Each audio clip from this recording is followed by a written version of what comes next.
उत्तर प्रदेश में पारे ने किया हाल बेहाल।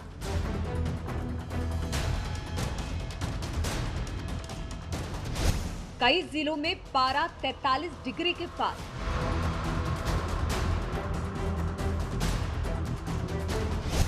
गर्मी और उमस से जीना मुहाल।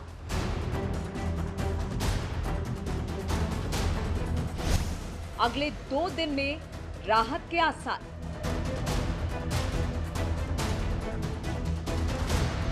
पूर्वांचल को राहत, पश्चिम में गर्मी की आफत।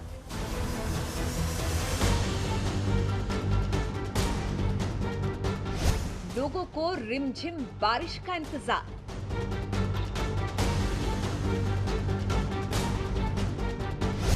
किसानों को इंद्र की मेहरबानी की आस। उत्तर प्रदेश में पारा हाई।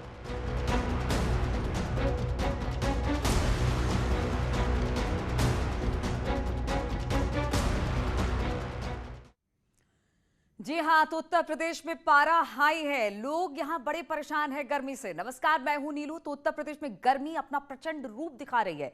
लोगों का घर से बाहर निकलना मुहाल हो गया है। प्रदेश के कई जिलों में पारा इस वक्त 43 डिग्री के पार जा चुका है। मौसम विभाग की माने तो अगले 2 से 3 दिनों तक गर्मी की तपिश झेलनी होगी, क्योंकि बारिश के आसार अभी नहीं दिखाई दे रहे। आइए जानते हैं प्रदेश के अलग अलग शहरों में क्या है गर्मी का हाल।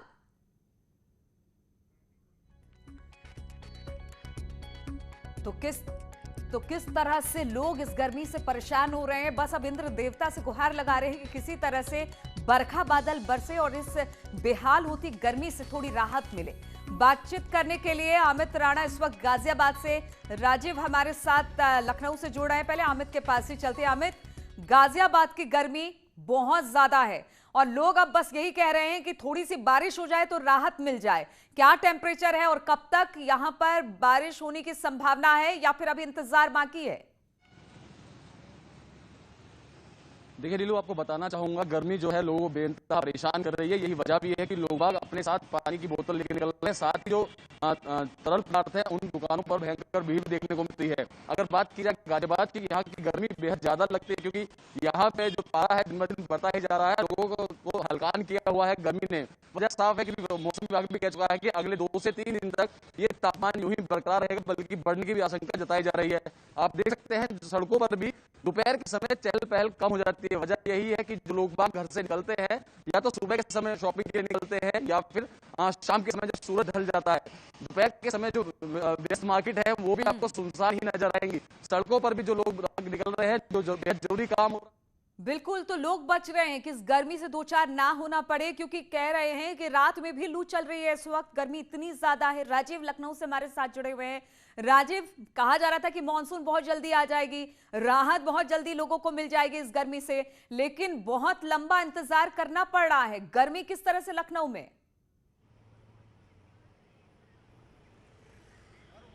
देखिए, अगर देखा जाए तो उत्तर प्रदेश में इस वक्त एक मौसम में बड़ा बदलाव देखने को मिल रहा है, जिसके चलते भले ही उत्तर प्रदेश में इस बार समय से 1 सप्ताह पूर्व मानसून आ गया हो, लेकिन उसके बाद जो मानसून की रफ्तार धीरे हुई है, तो उसके चलते बीते 1 सप्ताह से बारिश न होने के कारण जो तापमान है वो लगातार बढ़ता जा रहा है। और अब अगर राजधानी लखनऊ की बात करें तो इस वक्त करीब 38 से 39 डिग्री सेंटीग्रेड तापमान है, और साथ ही साथ जो उमस है वो अत्यधिक होने के कारण लोगों का जीना मुहाल हो गया है। आप देख सकते हैं कि सड़कों पर भी, जो राजधानी लखनऊ की सड़क है, वहां पर भी लोग इस गर्मी के कारण अब बहुत ही इमरजेंसी में ही निकल रहे हैं। ऐसे में अगर मौसम विभाग के वैज्ञानिकों की माने तो उनका कहना है कि ये जो मौसम है ये अगले 48 से 72 घंटे तक इसी तरह का रह सकता है। उसके बाद ही बारिश की संभावना जताई जा रही है। तो बारिश न होने तक न सिर्फ राजधानी लखनऊ बल्कि उत्तर प्रदेश के विभिन्न जिलों में इसी तरह की गर्मी और उमस का जो मौसम है वो देखने को मिल सकता है, जिसके कारण लोग भी अब इससे बचने के लिए, क्योंकि कोरोना का काल है, एक तरफ जहां लोगों को मास्क लगाना पड़ता है, डबल मास्क लगाना पड़ता है, वहीं दूसरी ओर इस भीषण गर्मी के बीच घरों से बाहर निकलना एक बड़ी मुसीबत का सबब बन गया है। तो ऐसे में अब लोग उम्मीद कर रहे हैं कि जल्द से जल्द बारिश हो ताकि उनको इस भीषण गर्मी से निजात मिल बिल्कुल, सके। बस अब वहीं बरखा बहार का वैज्ञानिकों ही का भी ये इंतजार कहना है, है क्योंकि ये गर्मी तो अभी लग नहीं रहा है कि आपको थोड़ी सी भी राहत देती दिखाई दे रही है। अभी भी कुछ इंतजार करना पड़ेगा। हिमांशु भी आगरा से हैं। हिमांशु, अगर आगरा की बात की जाए तो यहाँ पर तो कहते हैं ऐसे भी गर्मी बहुत ज्यादा पड़ती है, और ऐसे में जबकि बारिश नहीं आ रही है मानसून के बावजूद, तो लोगों का हाल किस तरीके का है वहां पर गर्मी से? जी बिल्कुल नीलू, गर्मी से लोगों का बुरा हाल है। और जो मानसून शुरू में आया था थोड़ा सा, वो उसकी बारिश भी आगरा में नहीं हुई थी, इसलिए आगरा की स्थिति बेहद ख़राब है। और गर्मी इतनी है कि आप देखिए कि सड़कों पर जो है इस तरह से सन्नाटा छा जाता है। अब ये यूनिवर्सिटी के आसपास का इलाका है, और यहाँ देखिए जहाँ भरी रहती थी सड़कें तो एकदम सन्नाटा है, इक्का दुक्का लोग ही नजर आते हैं। नीलू, आषाढ़ का महीना है ये, और आषाढ़ का महीना जो है ग्रीष्म ऋतु और वर्षा ऋतु के संधिकाल कहा जाता है। आषाढ़ की बारिश प्रसिद्ध है, तो ऐसे में आषाढ़ के 6 दिन बीत चुके हैं आषाढ़ माह के, उसके बाद भी बारिश का ना होना बेहद दुखदायी है लोगों के लिए, किसानों के लिए भी नुकसानदायक है। साथ ही साथ लोगों को राहत नहीं मिल पा रही है गर्मी से, और बहुत ज़रूरी होने पर ही लोग घरों से बाहर निकल रहे हैं इस वक्त। और गर्मी की वजह से मतलब कोई छाते लेकर निकल रहा तो कोई पूरा शरीर गर्मी अपना से ढक परेशान करके- है, उमस भी बहुत ज्यादा है, लोग इसलिए बाहर नहीं निकल पा रहे हैं। ऐसे में कोरोना प्रोटोकॉल का भी ध्यान रखना है, मास्क भी लगा के रखना है, उससे और ज्यादा लोगों को सांस लेने में दिक्कत हो रही है। कानपुर से अमित गंजू भी हमारे साथ हैं। अमित, कानपुर का क्या हाल? क्योंकि बाकी जगह पर तो यही कह रहे हैं कि बड़ा हाल बेहाल है, सड़कों पर लोग बाग दिखाई नहीं दे रहे हैं, और गर्मी से कब निजात मिलेगी, इस पर इंद्र भगवान की तरफ आस लगाए बैठे हैं कि बारिश हो तो थोड़ी सी राहत मिले। कानपुर में किस तरह की का हाल? देखिए नीलू जी, मैं आपको बताना चाहूँगा कि कानपुर औद्योगिक नगरी है, और अगर यहाँ के मौसम की बात की जाए तो पिछले 3 दिनों में लगातार उमस बढ़ती जा रही है। अगर हम इसके रेशियो परसेंटेज की बात करें, 1.76, 1.78, 1.99, 2.03, ऐसे रेशियो ग्राफ बढ़ता जा रहा है, जो मौसम वैज्ञानिकों का मानना है। और ऐसा माना जा रहा है कि 2.93 तक ही जाएगा। और अगर बात की जाए बादलों की, तो बादलों की आवाजाही बनी रहेगी। अगर बात की जाए तापमान की, तो 39 से 40 डिग्री तक कल फ्लोट किया था, और अभी वर्तमान की टेम्परेचर की बात की जाए तो 39.02 है। कहीं ना कहीं मौसम वैज्ञानिकों का यह मानना है कि 46 से लेकर 52 आवर्स तक मौसम ऐसे ही रहेगा, उमस बढ़ेगी। इन सब के बीच सबसे ज़्यादा उन लोगों के लिए परेशानी हो रही है जो COPD के पेशेंट हैं, जिनको लंग्स का, जिनको पल्मोनोलॉजी की शिकायत है। उनको एक तो मास्क लगाना पड़ रहा है। मास्क से कहीं ना कहीं बॉडी में ब्रीमेंट्स आते हैं, जो पसीना निकलता है, पसीना ब्रीमेंट क्रिएट करता है, उस ब्रीमेंट से सांस लेने में तकलीफ होती है, और उसका जो एब्जॉर्बेंस होता है, जब हवा नहीं चलती तो एब्जॉर्बेंस कहीं ना कहीं लंग्स को अफेक्ट करता है। कानपुर की अगर बात की जाए मेडिकल कॉलेज की, तो मेडिकल कॉलेज में 3 दिन के अंदर 550 से ज्यादा पल्मोनोलॉजी के पेशेंट्स आए हैं, जिनमें वो पेशेंट्स ज्यादा शिकायत कर रहे हैं जिनको ब्रीदिंग की प्रॉब्लम हो रही है। ब्रीदिंग का साइकोलॉजिकल ये रहता है कि अगर उमस है तो कहीं ना कहीं जो ऑक्सीजन का लेवल होता है कहीं ना कहीं शट डाउन करता है, जिसकी डिक्रीजिंग जो जनरल मरीजों में 18 से 20% तक गिरती है, जो कहीं ना कहीं परेशानी का सबब है। लेकिन ऐसे में वही लोग बाहर निकले जिन्हें बहुत जरूरी काम है, चिकित्सकों का साथ कहना। बहुत जरूरी अगर काम है तभी आप बाहर निकले, क्योंकि गर्मी भी बहुत ज्यादा है, लू भी आपको लग सकती है, और साथ ही साथ चूंकि आप मास्क पहने हुए हैं, इसलिए जो सांस के पेशेंट हैं उनको भी दिक्कत आ सकती है। इसलिए जब तक गर्मी से थोड़ी निजात नहीं मिलती है तब तक अपने घरों में रहे, अगर काम ना हो तो। बहुत बहुत शुक्रिया आप सभी का हमारे साथ जुड़ने के लिए। और मेरठ में गर्मी से लोगों का जीना मुहाल हो गया है। क्या शहर में गर्मी का हाल है, देखते हैं हमारे संवाददाता इस रिपोर्ट के जरिए। उत्तर प्रदेश में कहर बरपाने वाली गर्मी पड़ रही है। तापमान करीब 40 डिग्री के आसपास है और सड़कों पर सन्नाटा पसरा हुआ है। हम खड़े हैं इस समय मेरठ के लाल कुर्ती मार्केट में। आप देख सकते हैं कि सड़कों पर भीड़ है, लेकिन ये वो मार्केट है जहां दिन के समय में पैर रखने की जगह नहीं होती, वाहन चल नहीं पाते। लेकिन आज सड़कें लगभग खाली पड़ी हैं। लोग निकल तो रहे हैं घरों से, लेकिन जिन लोगों को जरूरी सामान लेना है वही लोग घर से निकल रहे हैं। और जो लोग निकल भी रहे हैं वो हाई गर्मी मानसून के इंतजार कर रहे हैं कि कब मानसून आएगा और कब उन्हें गर्मी से राहत मिलेगी। कुछ लोग भी हमारे साथ मौजूद है, कुछ दुकानदार मौजूद है, जिनका साफ तौर पर यही कहना है कि गर्मी के कारण लोग घरों से नहीं निकल रहे हैं, तो दुकानदारी होगी कैसे? क्या आलम है दुकानदारी का? दुकानदारी हो रही है? नहीं। क्यों नहीं हो रही है? गर्मी की वजह से बहुत ज़्यादा गर्मी हो रही है। बहुत ज़्यादा गर्मी हो रही है। इसके अलावा कुछ कोल्ड ड्रिंक वाले भी हैं जो यहाँ पर दुकानदारी कर रहे हैं। आप ये बताओ कि क्या दुकानदारी का क्या आलम है? पिछले कुछ दिनों में गर्मी बढ़ी है तो क्या कोल्ड ड्रिंक की बिक्री बढ़ गई है? और इस वक्त एक बड़ी खबर आ रही है, हम आपको बता दें, गाजियाबाद बॉर्डर पर किसानों ने बीजेपी नेता की गाड़ी में तोड़फोड़ की है। बीजेपी का आरोप है कि प्रदर्शन करने वाले किसानों ने बीजेपी कार्यकर्ताओं के साथ मारपीट की है और साथ ही साथ कई गाड़ियों में तोड़फोड़ की है। साथ ही किसानों ने बीजेपी नेता को काले झंडे भी दिखाए हैं। तो गाजीपुर बॉर्डर से इस तरह की खबर आ रही है, तस्वीरें भी हम आपको दिखा रहे हैं किस तरह से यहां पर बीजेपी नेता की गाड़ी में तोड़फोड़ की गई है। बताया जा रहा है कि वहां पर प्रदर्शन करने वाले जो किसान थे उन्होंने ही बदतमीजी की, बीजेपी कार्यकर्ताओं के साथ मारपीट की।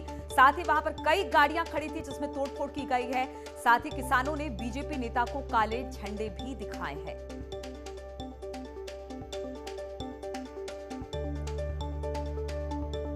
तो गाजियाबाद और दिल्ली बॉर्डर पर यानी गाजीपुर बॉर्डर पर यह सब कुछ हुआ है, जहां पर किसान आंदोलन के नाम पर किस तरह से वहां पर गुंडागर्दी हुई है। वहां पर जो किसान प्रदर्शन कर रहे थे उन्होंने बीजेपी के नेता के साथ बदतमीजी की, उनकी गाड़ी में तोड़फोड़ की है, जो कार्यकर्ता थे उनके साथ मारपीट की है। तस्वीरें भी लगातार हम आपको दिखा रहे हैं किस तरह से काले झंडे किसानों ने दिखाए हैं बीजेपी नेता को।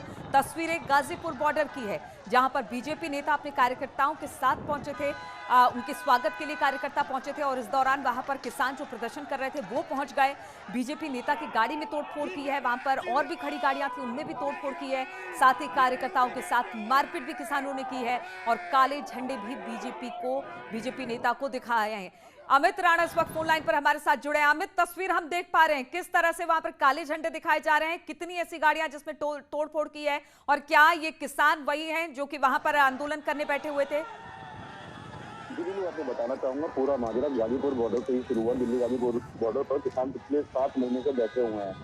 वहां पर आज बीजेपी के नेता आ रहे थे, अमित वाल्मीकि, जिन्हें की प्रदेश मंत्री बनाया गया। उनके स्वागत के लिए सैकड़ों की तादाद में कार्यकर्ता खड़े हुए थे और कार्यकर्ता को आरोप है कि तभी किसान आंदोलन से कुछ लोग आए और उन्होंने आते ही उनके साथ मारपीट शुरू कर दी, उनकी गाड़ियों को के साथ तोड़फोड़ की है, साथ ही उनके साथ भी अवज्ञा की है और जिसमें कि तकरीबन 4-5 जो बीजेपी कार्यकर्ता हैं वो घायल भी हुए हैं। साथ ही जो गाड़ियां हैं, तकरीबन आधा दर्जन ऐसी गाड़ियां हैं जिनमें तोड़फोड़ की गई है। विजुअल में आप साफ तौर पर देख सकते हैं। वहीं दूसरी ओर किसान नेता का कहना यह है, जो बाजवा है प्रबंधन कमेटी के सदस्य, उन्होंने अपनी बाइट जारी कर ये कहा है कि ये षड्यंत्र के तहत खुद ही इन्होंने अपनी गाड़ी तोड़ी है। इसी से नाराज होकर बीजेपी कार्यकर्ता आज एसएसपी दफ्तर पर भी पहुंचे थे और यहाँ उन्होंने खूब हंगामा भी किया। उनका साफ तौर पर कहना यही था कि वो किसान नहीं हो सकते, वो किसान के रूप में बैठे हुए बदमाश है जिन्होंने हम पे हमला किया है और ऐसे लोगों के खिलाफ सख्त सख्त कार्रवाई भी की जानी चाहिए। लेकिन ये हर बार इसी तरह से देखने को मिलता है अमित, की किसान आंदोलन से कोई ना कोई ऐसा बखेड़ा होता है जो कि विवादों में आता है। और एक बार फिर से ये जो तस्वीरें दिखाई दे रही है उसमें किसान हरी टोपी लगाए दिखाई दे रहे हैं, काली झंडी दिखाते दिखाई दे रहे हैं। बिल्कुल किसान ही है जिन्होंने उन्हें काले झंडे दिखाए हैं। भाजपा के जो कार्यकर्ता थे उनके साथ अवज्ञा भी की है। ऐसे में कमोवेश मैं आपको बताना चाहूंगा, दिल्ली गाजीपुर बॉर्डर जो भी कोई मंत्री का प्रभाव मिलता है, कोई भी बड़ा नेता आता है तो किसी भी पार्टी के जो कार्यकर्ता होते हैं वो गाजीपुर बॉर्डर पर ही एकत्रित होते हैं और वहीं से अपने नेता का स्वागत भी करते हैं। इसी कड़ी में आज भी स्वागत के लिए खड़े थे, लेकिन उनके साथ किसानों द्वारा मारपीट की, उनकी गाड़ियां तोड़ दी गई और तमाम तरीके से उनको वहाँ शब्द भी कहे गए, जिसके बाद जान बचाकर भाजपा कार्यकर्ता वहां से भागे हैं। तो कितनी ऐसी गाड़ियां हैं जिसमें तोड़फोड़ की गई है और किसी को चोट भी आई है इस दौरान? क्योंकि हम देख रहे हैं तस्वीरों में गुत्थम-गुत्था होते दिखाई दे रहे हैं किसान और बीजेपी के जो वहां पर कार्यकर्ता थे वो।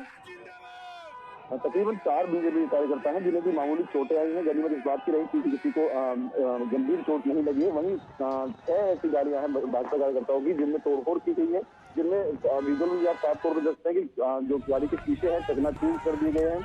वहीं दूसरी ओर बीजेपी खुद अपना बयान कर रही है कि किस तरीके से वहाँ किसानों द्वारा मारपीट की गई भाजपा के कार्यकर्ताओं के साथ और उनके किसी गाड़ी को शीशे तोड़ दिए गए और वो अपनी जान बचाकर भागते हुए। तो इस मामले में किसी तरह की कोई तहरीर दी गई है? एसएसपी दफ्तर में पहुंचे थे भाजपा कार्यकर्ता पप्पू पहलवान, जिनका नाम बताया जा रहा है। उन्होंने एक तहरीर दी है और उन्होंने तहरीर में कहा है कि हमारे साथ इस तरीके से मारपीट हुई है। पुलिस ने उनको समझाया और पुलिस का ये भी कहना है, गाजियाबाद के एसएसपी अमित पाठक से जब हमारी बात हुई तो उन्होंने साफ तौर पर कहा कि पहले से ही वहाँ पर पुलिस द्वारा ही किसान आंदोलन पर सीसीटीवी कैमराज लगाए गए हैं। उनकी कैमरेज में जो फुटेज आएगी, जो भी इसमें आरोप होगा उसके खिलाफ सख्त से सख्त कार्रवाई भी करने की बात पुलिस द्वारा कही जा रही है। तो अभी मामला शांत है बिल्कुल एकदम अमित? जी बिल्कुल, गाजीपुर बॉर्डर पर अभी स्थिति सामान्य बनी हुई है। वहीं दूसरी ओर जो एसएसपी कार्यालय पर आके भाजपा कार्यकर्ताओं ने अपना प्रदर्शन किया था, वो भी यहाँ पे जा चुके हैं, क्योंकि पुलिस ने उन्हें समझा। उनकी तहरीर उनसे लेने के बाद पुलिस कह रही है कि जांच की जाएगी, जो भी इसमें आरोपी होगा उसके खिलाफ सख्त से सख्त कार्रवाई की दी जाएगी। ठीक है अमित, बहुत बहुत शुक्रिया आपका जानकारी देने के लिए। तो किसान और बीजेपी नेता और उनके कार्यकर्ताओं में आपस में किस तरह से गाजीपुर बॉर्डर में गुत्थम गुत्था हो गई। बताया जा रहा है कि जो कार्यकर्ता थे वो बीजेपी के एक नेता के स्वागत के लिए वहां पर पहुंचे थे, लेकिन तभी जो किसान वहां प्रदर्शन कर रहे थे उनमें से कुछ किसान वहां पर पहुंच गए, काली झंडियां दिखाने लगे। जो बीजेपी नेता है उनकी गाड़ी में तोड़फोड़ की गई है। वहां पर कई गाड़ियां ऐसी थी जिन पर तोड़फोड़ की गई है। कार्यकर्ताओं से भी मारपीट की गई है, जिसमें 4 कार्यकर्ता मामूली रूप से घायल बताए जा रहे हैं। हालांकि इस पूरे मामले को पुलिस ने संज्ञान में लिया है और अब इस पूरे मामले में कार्रवाई की बात पुलिस कह रही है।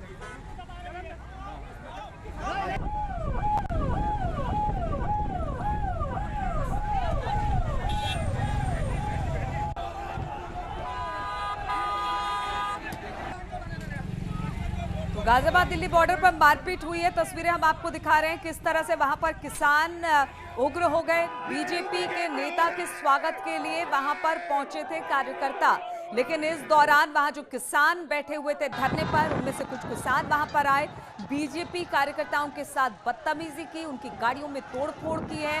तस्वीरें हम आपको दिखा रहे हैं। इससे पहले भी कई बार किसान आंदोलन से इस तरह की खबरें हुई कि जहां पर एक व्यक्ति को जिंदा जला दिया गया। दूसरी खबर ये आई कि वहां पर किसी के साथ रेप हो गया। और अब एक बड़ी खबर निकलकर सामने आ रही है कि किस तरह से गाजीपुर बॉर्डर पर बीजेपी के कार्यकर्ताओं और नेता के साथ बदतमीजी की है किसानों ने गाड़ी तोड़ी है, वहां पर मारपीट की है कार्यकर्ताओं के साथ। किसानों में काले झंडे दिखाए हैं। घटनास्थल पर फिलहाल पुलिस पहुंची और वहां पर पुलिस इस पूरे मामले की छानबीन कर रही है। पुलिस का कहना है कि सीसीटीवी में ये देखा जाएगा कि कौन थे वो लोग जो इस तरह से तोड़फोड़ को जिन्होंने अंजाम दिया।